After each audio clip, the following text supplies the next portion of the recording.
है, उस पेड़ में फ्लावरिंग होती है, फ्रूटिंग होती है। तो अगर आपकी लाइफ में फ्लावरिंग और फ्रूटिंग हो तो आप इन लोगों के प्रति हमेशा अपनी जिंदगी में ग्रेटिट्यूड रखो। और मैं आपको एक बात और बतलाता हूं, ग्रेटिट्यूड से जिंदगी में सिवा फायदा ही फायदा है, नुकसान है ही नहीं। आपको मैं बताऊं, आप किसी दूसरे पराये शहर में चले जाओ, वहां पर एक ऑटो में बैठो और ऑटो वाले से बहुत वेल बिहेव होके बात करो और उतरते समय उसको थैंक यू बोलो और उसको 20 रुपए दो और फिर उससे एक बात पूछ लो शहर के बारे में कि मुझे इस वक्त खाना खाना है, मैं कहाँ खाऊं। उसका जवाब की जो क्वालिटी होगी वो अलग होगी। तो एक अपरिचित आदमी जो जिंदगी में सिर्फ 10-20 मिनट के लिए आया, दोबारा कभी नहीं मिलेगा, अगर उसके लिए भी हम ग्रेटिट्यूड लाते हैं तो वो हमारे लिए इतना बेहतरीन इंसान बन जाता है कि जिसकी कोई आप उम्मीद नहीं कर सकते थे एक अपरिचित शहर में। तो इसलिए अपने लव्ड वंस, अपने चारों तरफ के लोगों के लिए हमेशा ग्रेटिट्यूड मन में भरे रहो। मैं फिर से आता हूं, जोहरा तक बात थी। जोहरा ने कंगन बेचे और कलाम साहब ने फिर से साइंस में ग्रेजुएशन किया, फिर एरोनॉटिक्स इंजीनियर बने, फिर इसरो में गए और फिर उसके बाद क्या हुआ वो आप सबको पता है। और आप सबको ये पता है कि आपका ड्रीम क्या है? सबको पता है अपना सपना? ठीक, मैं समझ गया इस आवाज से कि यहां 10% लोगों को सिर्फ पता है कि हमारा सपना क्या है।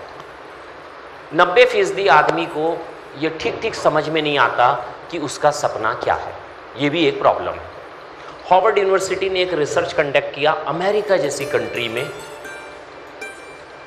कि कितने लोगों को यह पता है कि जिंदगी में उनको क्या होना है।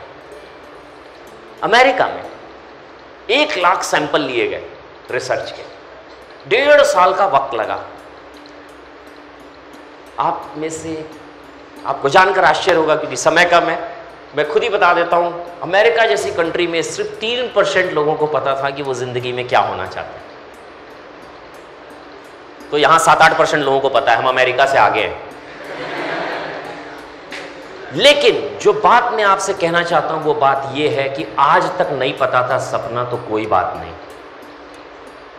अगर इस लॉन्च पैड से जिंदगी में किसी बहुत दूर तक जाने की यात्रा करनी है तो आपको सबसे पहले अपने जिगर के भीतर पलने वाले सपने को बाहर निकालना पड़ेगा। उसको बाहर निकालो, डरो मत, घबराओ मत दुनिया से। जो भी आपका सपना है, आप इंजीनियरिंग कर रहे हो और आपका सपना है गिटार बजाने का, गिटार बजाना, जिंदगी भर बजाना, उस सपने को जीना आज से शुरू करो।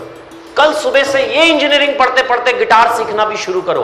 आपका सपना है कुछ लिखना, तो पढ़ना इंजीनियरिंग की किताबें, लेकिन अपने लिखने के पैशन को मत छोड़ना। मत सोचना कि अब तो मैं इंजीनियर बनने जा रहा हूं, अब मैं जर्नलिस्ट नहीं बन सकता, मैं राइटर नहीं बन सकता, मैं कंटेंट राइटिंग नहीं कर सकता, मैं टेलीविजन शो पे नहीं आ सकता। नो, अगर आपको एक्टिंग का शौक है तो ड्रामेटिक्स में जाना। हर अपने सपने को जीने की पूरी कोशिश, पूरी जिंदगी करना। और अगर आपने अपने सपने को जीने की कोशिश शुरू कर दी तो ये मत समझना कि इंजीनियरिंग पीछे रह जाएगी। और इस सपने का हिस्सा ये भी हो सकता है कि मैं एक बहुत कामयाब इंजीनियर बनूं, मुझे कोई नौकरी दे या ना दे, मैं खुद इतना कामयाब इंसान बनूं कि मैं कई लोगों को खुद नौकरी दे सकूं। मैं जॉब ढूंढूं, उससे ज्यादा अच्छा है मैं 4 लोगों के लिए जॉब क्रिएट कर सकूं। और जॉब क्रिएट करने के लिए मत समझना कि लाखों करोड़ों रुपए चाहिए। दुनिया में, हिंदुस्तान में जितने लोगों ने शुरुआत की, दुनिया में भी कह सकते हैं, आपको बिल गेट्स की शुरुआती दिनों के बारे में पता होगा। कल सुबह सोशल मीडिया पे गूगल का, माइक्रोसॉफ्ट का, वॉरेन बफेट का, जिनका ये वॉलमार्ट है, ऐसे सारों लोगों का स्टार्टिंग का ऑफिस के फोटोग्राफ्स दिखाए जा रहे थे। देखा आप लोगों ने, है ना, कितने छोटे छोटे 1-1, 1.5 कमरे के ऑफिस थे। तो आप ऐसा मत सोचना बीइंग इंजीनियर भी आपको शुरुआत करनी पड़े तो आप कहीं से भी कर सकते हो, कितने भी छोटे स्केल से कर सकते हो। बस आपको अपने सपने का पता होना चाहिए। अपने सपने को ढूंढो। अब आप कहेंगे साहब सपने को कैसे ढूंढे, हमारे को तो आज तक समझ में ही नहीं आया। बहुत सारे लोगों को नहीं समझ में आता कि हमारा वाकई में ज़िंदगी में सपना क्या है। बहुत से बच्चों से मैं मिलता हूँ, काउंसलिंग करता हूँ, वो मुझे कहते हैं कि सर हमको बिल्कुल नहीं पता कि हमको क्या होना है।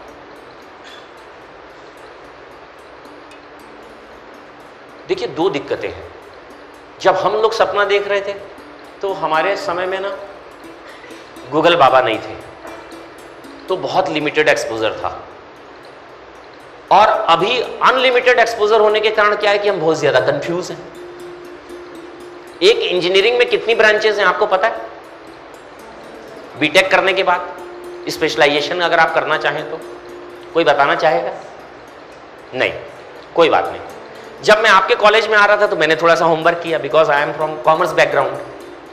मैंने बीकॉम किया और एलएलबी की, तो मुझे इंजीनियरिंग के बारे में ज़्यादा नहीं पता था। तो मैं हमेशा स्टूडेंट हूँ और रहूँगा, और वैसे ही एक दिन अपना सफ़र भी ख़त्म करना चाहूँगा। तो मैंने पढ़ना शुरू किया तो मुझे जान के बहुत आश्चर्य हुआ, 130 टाइप्स ऑफ 130 ब्रांचेस है इंजीनियरिंग में आगे। जिन ब्रांचेस के बारे में मैं जानता हूँ, मैकेनिकल, इलेक्ट्रॉनिक्स, इलेक्ट्रिकल, टेलीकम्युनिकेशन और माइनिंग, सिविल, इस तरह के मैं 10-20 ब्रांच के बारे में जानता था। जब मैंने पढ़ा तो उसमें 130 टाइप्स ऑफ इंजीनियरिंग में ब्रांचेस हैं। ऐसी ऐसी ब्रांचेस की मैं आपको क्या बताऊं। तो अब क्या है, मोर चॉइस मोर कंफ्यूजन। तो लोग कहते हैं साहब हम ये भी बनना चाहते हैं, वो भी बनना चाहते हैं और वो भी बनना चाहते हैं। तो मैं कहता हूं आप जो जो बनना चाहते हो ना, मैंने शुरू में एक बात की थी ब्लूप्रिंट की, है ना भैया? आप ऐसे करके क्यों बैठे हो? मजे से बैठो यार। हाँ, ब्लूप्रिंट की मैंने बात की थी। आपके ब्लूप्रिंट का जो सबसे पहला पॉइंट है जिंदगी में, वो आपको यह पता लगाना कि आपका सपना क्या है। तो आप बोलोगे सर हम कंफ्यूज हैं, तो मैं आपसे कहता हूं आप भरपूर कंफ्यूजन में रहिए, क्योंकि कंफ्यूजन में वही रहता है जो सोचता विचारता है। बुद्धू को कोई कंफ्यूजन नहीं होता। हाँ, जो जितना ज्यादा समझदार होगा, जितना ज्यादा सोचने समझने वाला होगा, जितना जिसको आगे जाना होगा, वो उतना ज्यादा कंफ्यूज होगा। ठीक है? तो कंफ्यूजन इज कोई बुराई बात नहीं, कोई खराब बात नहीं है। आप एक कागज पेन लीजिए और लिखिए सपना नंबर 1, सपना नंबर 2, सपना नंबर 3, सपना नंबर 4। जैसे किसी को अगर शाहरुख खान बनना है तो वो लिखे कि I want to become a Shahrukh Khan. और कोई विराट कोहली बनना चाहता है तो लिखे। कोई लिखना चाहता है कि एचसीएल के शिव नडार जैसा मैं आईटी प्रोफेशनल बनना चाहता हूं तो लिखे। कोई लिखे ये बात कि मैं अजीम प्रेमजी होना चाहता हूं इस देश में, जो richest man individual wealth wise India के रिचेस्ट मैन है अजीम प्रेमजी। कौन है अजीम प्रेमजी? विप्रो के चेयरमैन। पर्सनल शेयर किसी भी एक कंपनी में जिस आदमी का सबसे ज्यादा है, 70% विप्रो के शेयर अकेले विप्रो जी अजीम प्रेमजी के पास है। और सबसे दिलचस्प बात कि वो इंडिया के सबसे बड़े डोनर भी हैं। लास्ट ईयर उन्होंने 560 करोड़ रुपए डोनेशन में दिए रूरल एजुकेशन के लिए। हाँ? तो आप सपना नंबर 1, 2, 3, 4, 5, 6, 7, 8, 9, 10 जितने सपने हैं सब लिखो, मत डरो। और किसी को ये विजन डॉक्यूमेंट पढ़ाना मत, क्योंकि आपका सपना दूसरे के लिए हंसी की चीज हो सकती है। क्योंकि आप सोचो कि जब नवाजुद्दीन सिद्दीकी साहब, जानते ना आप लोग, जब बॉलीवुड की चॉकलेटी फिल्मों में एक्ट करने का सोच रहे थे और ये सपना अगर किसी को बताते तो, है ना? और छोड़ो साहब, ओम पुरी साहब जब फिल्मों में एक्ट करने की सोच रहे थे, ये सपना अगर शुरू में किसी को बताते तो, लेकिन उन्होंने बताया नहीं किसी को, उस सपने को जिया। एनएसडी में गए जहां पर सिर्फ 100 सीट है पूरे हिंदुस्तान के लिए एक्टिंग कोर्स के लिए, उसमें सेलेक्ट हुए, जी तोड़ मेहनत की, सड़कों पे ड्रामे किए, थिएटर किया, जान लगा दी, भूखे सोए, फुटपाथों पे सोए, घर छोड़ दिया। पीयूष मिश्रा साहब, हाँ आप जानते हैं पीयूष मिश्रा को? है, सब जानते हो, कितना बढ़िया producer, director, writer, actor, singer, musician. हाँ, वो 20 साल तक मेहनत करते रहे, उनको चांस नहीं मिला। अभी वो पिंक मूवी है ना, पिंक किसने किसने देखी? जो नहीं देखे वो सब देखना भाई, अच्छी मूवी है। तो पिंक में जो अमित जी के अपोजिट जो करेक्टर है वो पीयूष मिश्रा है। हाँ, तो वो 20 साल तक स्ट्रगल करता रहा और लास्ट 10 इयर्स में उसको इतना काम मिला कि वो कहता है मेरे पूरी जिंदगी की थकान उतर गई। तो मैं आपसे जो बात कहना चाहता हूं, पूरे सपने लिखना। जब आप सपने लिख लोगे ना, तब आपका असली काम स्टार्ट होगा। फिर उसके बाद, जैसे कि मुझे अगर यहाँ से नागपुर जाना है, मैं जब ये तय कर लूँगा कि मुझे नागपुर जाना है, तो फिर मैं नागपुर की तरफ कौन सी सड़क जाती है, कौन कौन सी ट्रेन जाती है, वो ट्रेन किस प्लेटफॉर्म पे आती है, मुझे किस कोच के अंदर एंट्री मारना चाहिए, ये मैं तय करूँगा जब मुझे पता हो। अब मैं प्लेटफॉर्म पे खड़ा हूँ और मुझे कोई पूछे कहाँ जाना है, पता नहीं, कहीं भी चल देंगे, तो ऐसे कोई काम नहीं हो सकेगा। इसलिए आपको पता होना चाहिए कि आपके सपने क्या हैं।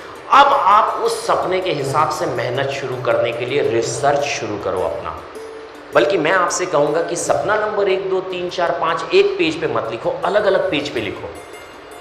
एक विजन डॉक्यूमेंट की एक कॉपी बना लो जिसको छुपा कर रखना।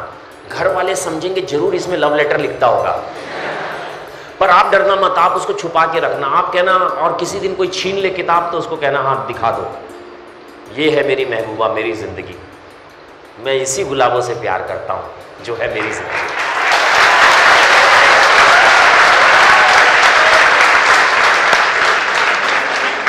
और मैं आपको एक और बात कहना चाहता हूँ, इस दुनिया में अगर कोई सबसे खूबसूरत चीज़ है आपके लिए, तो वो सिर्फ आप हो।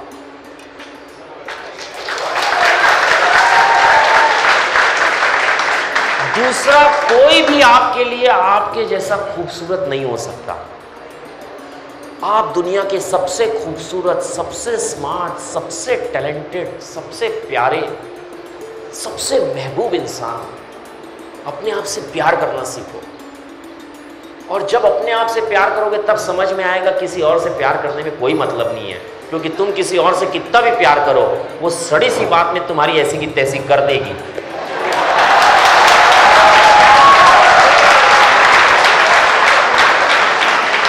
और एक बात मैं कह रहा हूं, और जो आप अपने आप से जितना प्यार करोगे, जो भी प्यार आपका आपके लिए है, यानी कि आपने हेल्थ बनाई, आप सुबह उठे, ये आपसे आपका प्यार है ना।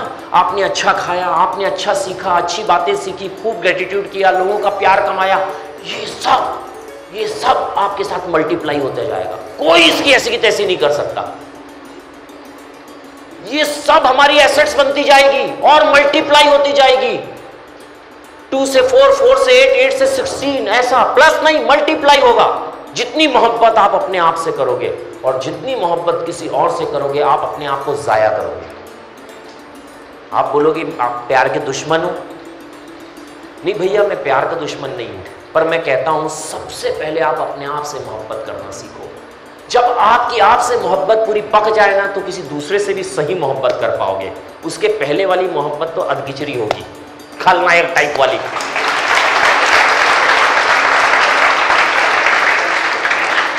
इंटरवल में पिट जाओगे भाई।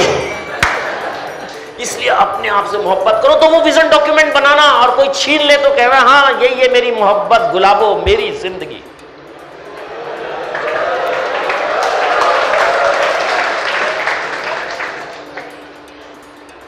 आप सब सोच रहे होंगे हम तो ऐसा कह देंगे मेरी गुलाबो मेरी जिंदगी, ये लोग क्या कहेंगी। अब ये क्या करूं, मैं मेल हूं ना, मैं उसी तरह से सोचता हूं, मैं इनकी तरफ से सोच नहीं पा रहा हूं। मैं जरूर इस पे होमवर्क करूंगा और आप लोगों के लिए बताऊंगा अगली बार कभी मौका मिलेगा कि आप क्या कहना।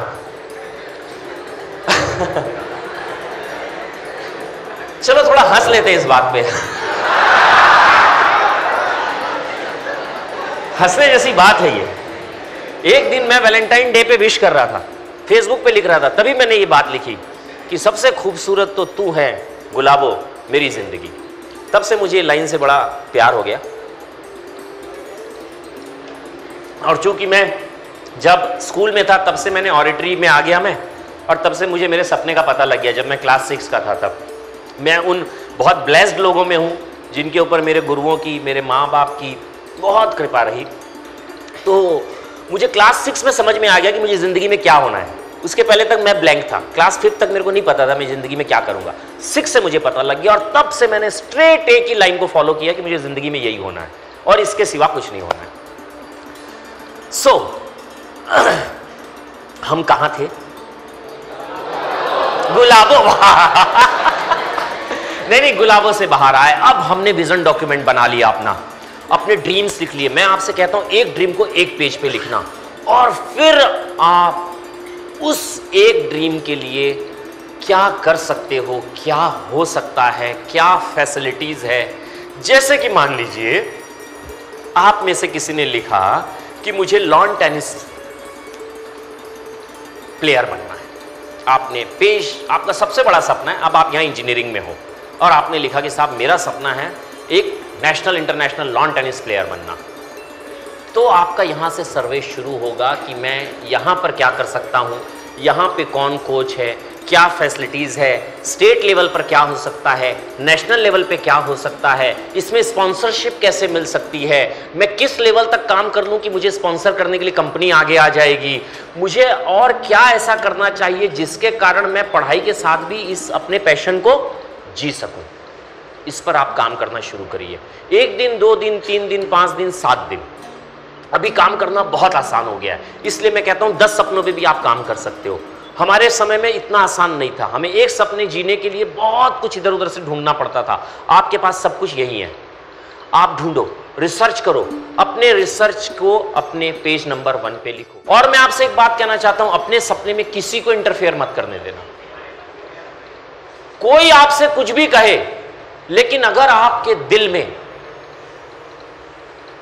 जो सपना पल रहा है उस सपने को बाहर आने देना, उसको कागज पे लिखना। मत सोचना कि मैं एक लड़की हूं और ऐसा मैं कैसे कर पाऊंगी। आपने देखा इस देश में कुछ लड़कियों ने सपना देखा कि हम गन चलाएं, हम भी जाएं देश की सीमाओं पे लड़ें। और अभी थोड़े दिन पहले आर्टिलरी में भी हमारे वुमेन्स को अलाउ कर दिया गया, और वो स्टैंड गन लेके AK-47 लेके पाकिस्तान की सीमाओं पर खड़ी हो गई है। थोड़े साल पहले तक हमारे यहां कोई एयरफोर्स में पायलट नहीं होता था, वुमेन पायलट। अभी एयरफोर्स में नंबर ऑफ वुमेन्स पायलट है। पहले हमारे यहां सिविल एविएशन में, यानी कि ये जो पब्लिक ट्रांसपोर्ट होता है जिसमें पैसेंजर्स बहुत होते हैं, लाइफ और ज्यादा, लाइफ को लेके ज्यादा रिस्क होता है, उसमें वुमेन्स पायलट नहीं होती थी। अभी मैं बंबई से रायपुर आ रहा था, दोनों महिला पायलट थी। तो मैं आपसे कहता हूं, आप लड़की भी हो तो डरना मत, अपने सपने को लिखना। अब समय ऐसा नहीं रहा, आप हर उस सपने को पूरा कर सकते हो जिसको कोई लड़का पूरा कर सकता है ना।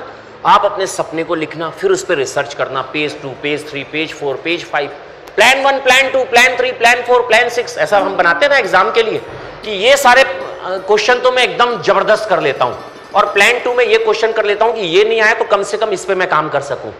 करते ना आप लोग ऐसा एग्जाम्स में, है ना। हर चीज का प्लान बी, प्लान सी भी रेडी होता है हमारे पास। बस स्टैंड जाते हैं, ये बस छूट गई तो उसके बाद वाली ये पकड़ लूंगा। जिंदगी में ऐसे ही आप अपने सपनों की प्लानिंग करो, सपनों पे रिसर्च करो, और उस रिसर्च और प्लानिंग को पूरा होने के बाद उनका पीछा करना शुरू करो, उन पर चलना शुरू करो। और मैं आपको एक दिलचस्प बात बताता हूँ, जिंदगी में आपको चाहे पूरी दुनिया का राज दे दिया जाए, और अगर आपके पास कोई टारगेट नहीं हो, कोई सपना नहीं हो, तो आप घनानंद जैसे राजा बनोगे। अभी भी हमारे देश में कई सिल्वर स्पून पॉलिटिशियंस हैं जो चीफ मिनिस्टर बन गए, मंत्री बन गए, कोई मतलब नहीं है ऐसा। अगर आपने अपने सपने को जीते हुए आप आगे बढ़े और आपने उसमें 10% भी अचीव किया, तो वो आपको इतनी खुशी देगा, इतना करेज देगा, इतना जोश देगा कि आपको दुनिया की बहुत बड़ी से बड़ी दौलत भी लाके दे दी जाए ना, तो वो उतना खुशी आपको नहीं दे पाएगी जितना अपने सपने का पीछा करके आप अगर कुछ हासिल कर सके, तो आपको जो खुशी होगी उस खुशी का कोई मुकाबला नहीं हो सकता। तो अपने सपने को फाइंड आउट करो, रिसर्च करो, उसके पीछे जी तोड़ मेहनत करो, और जी तोड़ मेहनत करने के बाद, ये 3 काम पूरा होने के बाद, आप उस सपने में जो जो लोग मददगार हो सकते हैं उनकी तरफ अपना ग्रेटिट्यूड भेजना शुरू करो। और ग्रेटिट्यूड के लिए ज़रूरी नहीं है कि किसी का हाथ पकड़कर और उसको माथे से लगाकर और कहा ही जाए, ये भी ज़रूरी नहीं है। आप दिल में पाल लो सिर्फ एटीट्यूड। आपको कोई टीचर अच्छा लगता है, आपको लगता है वो सब्जेक्ट को अच्छा पढ़ा रहा है, हमारे लिए अच्छा कर रहा है, पैशनेट है, ऑनेस्ट है, आप दिल से बैठे बैठे उसको ग्रेटिट्यूड भेज दो, उस तक पहुंच जाएगा। एक बहुत मशहूर शेर है कि एड़ियां जमीन से रगड़ते रहिए, एड़ियां जमीन से रगड़ते रहिए, पानी यहीं से निकलेगा। है? तो ऐसे आप मत सोचना, कोई ऐसी बात नहीं है। दुनिया में जितने लोग आगे आए वो